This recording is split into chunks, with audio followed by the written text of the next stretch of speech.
I'm stressed in my life, I got to stop managing. I got to start creating.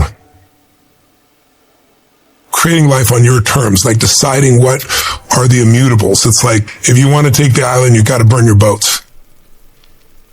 If you have a way to go back, the mind will rationalize and you will go back. But if you really are committed to a greater quality of life, you have to have something you value more than your present way of doing things. Like, you wake up every day and you know that life is a gift and you want to give back even more.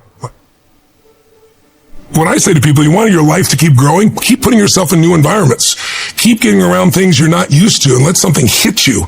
You know, like, people don't know their passions because they keep going and doing the same things. It's like, get around where it's better and see what hits you. For things to change, you got to change. For things to get better, you got to get better, right? It's the story is the belief you've told yourself over and over, because belief is the invisible force that controls everything in your life. And when you have a belief that you've honed because you're fearful and you've never done this before, then I can show you exactly how to do it, and you'll say it doesn't work. I've tried that. Yeah, how many times? How hard? How many minutes, right? But what's behind the story is your state. Your mental, emotional state. If I said to you, I am going to lose 12 pounds in the next 6 weeks, there is non-negotiable. Here's what I'm going to do, this and this and this and this. Do you think I'm going to do it? Yes. You bet your ass I'm going to do it, right? You can feel the state. Because I believe there's 3 decisions you make every moment of your life. You're making them right now if you're listening to me, and so is your audience. The first one is, what are you going to focus on? You're going to be focused on what happened yesterday, what you're going to have for lunch, what I'm saying, how it relates to you. There are millions of things you can focus on. But you don't experience life. You experience the life you focus on. And most of us are distortion, deletion creatures. Our brains don't take it all in consciously. It's too much. So our brains delete things. We distort things. We generalize things so we can make it through our lives. And so if you don't control your focus, you react. And the minute you focus on something, your brain has to figure out, what does this mean? Is this the end of the beginning? Is this person dissing me? Are they challenging me? Are they coaching me? Are they loving me? And whatever meaning you give it produces emotion. And out of that emotion, you make the third decision, what am I going to do? Everyone gets called on the journey. Most people try to resist it, but that journey, that's what the call is. It's a call to grow. So I'm big on change your story, change your life. And I'm big on understanding the narrative of where you are in the story of your life. Because if you understand where you are, it gives context, it gives meaning, and it doesn't make you feel overwhelmed. Change is never a matter of ability. It's always a matter of strong enough reasons, of motive. If you got strong enough reasons, you can do just about anything. And so I really believe that the secret to life is to find something you care about more than yourself that gives you that pull motivation. And then you're never going to lack for energy. You're never going to lack for passion. You're never going to lack for anything.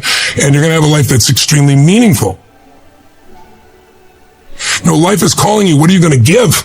Not just what you want to give, but what people need. And so my focus is, I give people what they want, but my goal is so I can give them what they need, which is a life that has more meaning.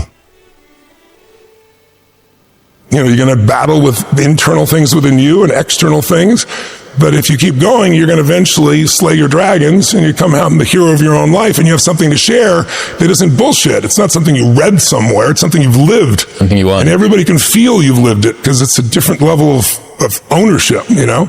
And then, by the way, as soon as you do that, it happens again. You know, you're called on another journey. You have a new level of challenge that you need to go on. It just never ends, but it makes life really, really beautiful. How can people who are always very hard on themselves learn to build up their self-esteem a little bit more? I don't know if self-esteem is the answer. You know, I don't think it's bad to be hard on yourself, as long as you also celebrate when the victories happen. But, you know, so many people will tell you, I have poor self-esteem because when I was a kid, people said this to me and that to me. And it's convenient that we remember those things and not the positive things that also occur, obviously. But I think it's more important is to realize that self-esteem is earned. It's only earned by you with yourself. You're not going to get self-esteem because everybody praises you. Someone can tell you your whole life that you're brilliant, you're a genius, you're beautiful, you're handsome, and you not believe it. Someone can tell you, you're a piece of crap and you're never going to become anything, and there's a part of you can say, I'll show you, as many people have, and then they develop drive out of it, right? So it's really, self-esteem comes from doing incredibly difficult things where you know you pushed yourself. It's not virtue signaling. It's not telling people about it. It's what you know inside your soul is true.